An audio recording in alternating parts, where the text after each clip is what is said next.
Hi, my name is Josie. Thank you very much for tuning back. I want to talk something about uh, something that I really get oftentimes confronted, and this is by religious people. And they always tell me, "Well, you're trans, you're a tranny." I hate that word. I hate it. Um, and well, you're trans and you're gonna go to hell. I'm like, why? Why? I'm loving God with everything that I am, and I love my neighbor as myself. Can you tell me how the hell am I gonna go to hell? No pun intended. Um, and then they're like, well, it's because it says right there, like, dude, here. Was didn't your Jesus actually say that if there is a like there were two greatest commandments are this, and if you're doing them, if you're doing them, you will be fulfilling the law.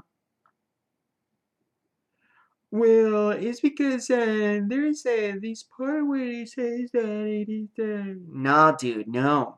Yes or no? Did he say that? Yes or no? Because I can actually tell you if you go lend me your book. If I can sort of remember where it is, I can show it to you. Uh, that is true. Like, okay. Do you also know that there is in the kingdom of God there is no male nor female? Where says that? Right, so one of the parables right there. I think it's in Matthew or Mark. I can't remember now. But anyways, I'm not Christian, as you might have noticed. But it's like, dude, you're trying to quote me your book, and then you don't know like exactly like this truth, like those three things. Like if you're gay, lesbian, bisexual, pansexual, like pancakes, or I don't know. I'm just kidding. Or anything. It just doesn't matter if you are. If it is, let's say when they're talking about in the kingdom of God, there's no male or female. They're actually talking about a consensual relationship in between two adults. So child molesters, that's a big no. Don't. That is not for that. I can guarantee it. Um, because it's inconsensual in between two adults. Talking about like if a guy has four brothers, he's the youngest, and then his brothers died, and they're all married. So he ends up with four extra wives. So in that is in Jewish tradition. So they were asking, so who is he gonna be? Who are they gonna be married in heaven? Because every single one got married to the next one in line, and so on until the last one. And then your Jesus actually says, well, in the kingdom of God, there is no male nor female. So basically, there's no business for marriage or union in that way, if you want to put it. There's no relevance to it. So why does it have to be so uh, a matter of a crusade to actually go against gay and lesbians and transgenders, bisexuals, pansexuals, and whatnot? Sorry for all of you guys, but I don't even know how many letters are there anymore. So there is no real issue with what you like in between two consensual adults.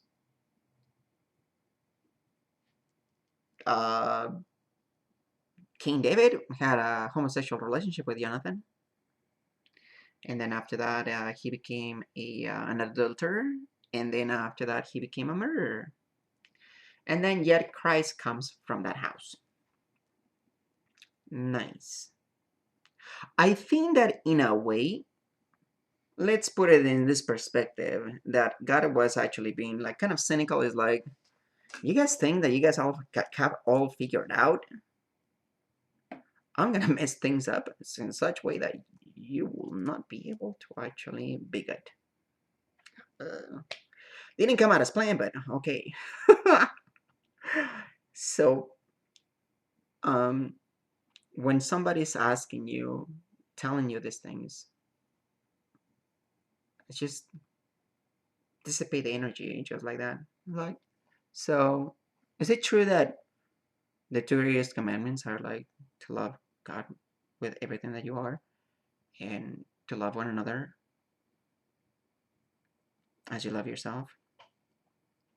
Yeah.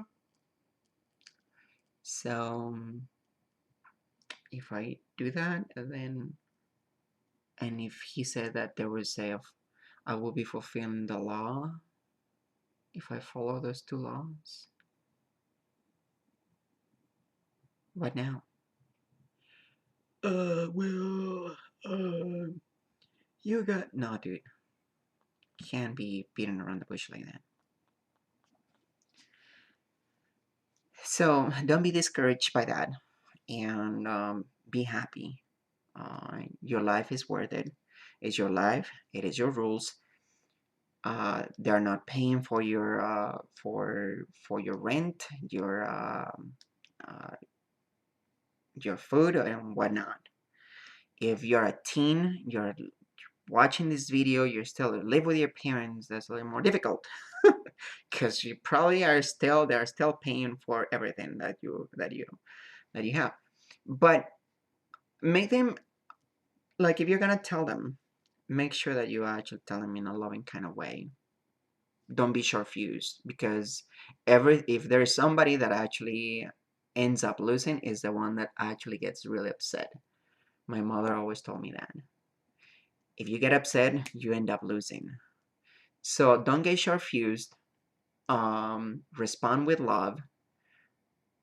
Truth without kindness is they are just words, means nothing. Have some compassion. Even if they are not having any compassion towards you, be compassionate. I'm not saying that if somebody's beating the crap out of you, do not defend yourself. I'm not saying that. By all means. Because in Jewish tradition, when somebody like slaps you with an open hand,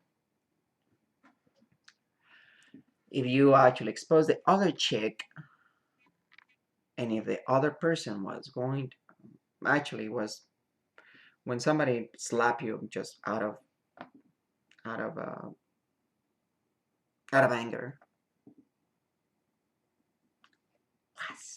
slaps you, and then you're like, oh, but then you expose the other cheek in Jewish tradition, and then that's when Jesus was talking. When somebody hits you on the cheek, give the other cheek. But you know what they don't tell you is that once you actually expose the other cheek, because they were going to hit you with an open hand, even if it was your grandfather, your father, or anyone, you were able to stop them and retaliate.